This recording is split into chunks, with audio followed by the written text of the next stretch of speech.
Voici comment saisir des mots-clés et les relier à l'aide d'opérateurs booléens avec Sophia. On accède à Sophia via le site web des bibliothèques de l'UQAM.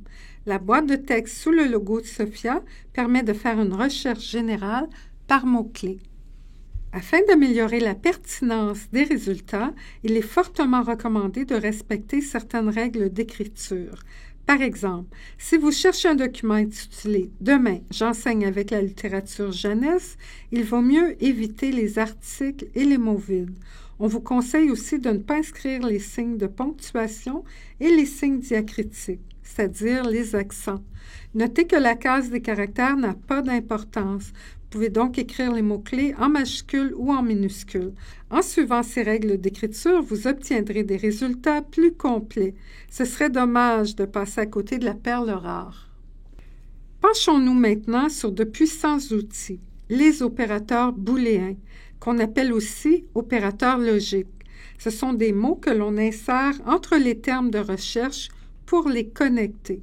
Selon le choix des opérateurs, on peut ainsi préciser ou au contraire élargir une recherche. Dans Sophia, il y a 3 opérateurs booléens, le « et », le « ou » et le « sauf ». Ils peuvent être utilisés directement dans la boîte de texte d'une recherche de base ou peuvent être sélectionnés à partir du formulaire de recherche avancé.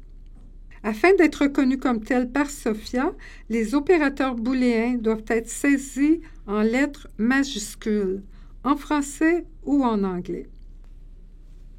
Supposons que vous cherchez des documents sur l'immigration des femmes. Tout d'abord, vous devez savoir que l'opérateur logique « et » relie de façon implicite les différents termes saisis dans une boîte de recherche. Dans cet exemple, chacun des documents repêchés doit obligatoirement contenir les 2 mots-clés « immigration » et « femmes ». Je n'ai pas besoin d'inscrire l'opérateur « et » car il s'insère par défaut entre les termes séparés par un espace.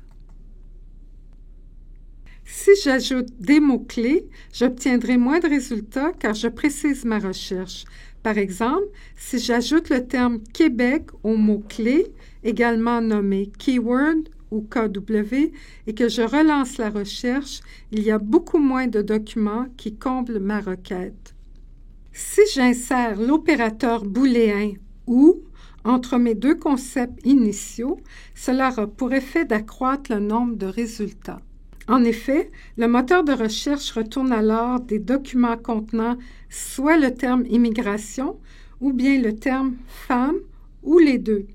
On utilise souvent l'opérateur « ou » pour chercher des synonymes ou des concepts apparentés. Pour exclure un terme d'une recherche, on utilise l'opérateur booléen « sauf ». Par exemple, imaginons que je doive rédiger un travail sur l'immigration des femmes, mais pas au Canada. Mon équation ressemblerait à ceci. Immigration et femmes, sauf Canada. Comme je m'y attendais, Sophia repère moins de résultats que dans notre premier exemple. En complément, vous pouvez lire notre guide d'utilisation. Nous vous invitons également à visionner nos autres capsules ou à participer à une de nos formations.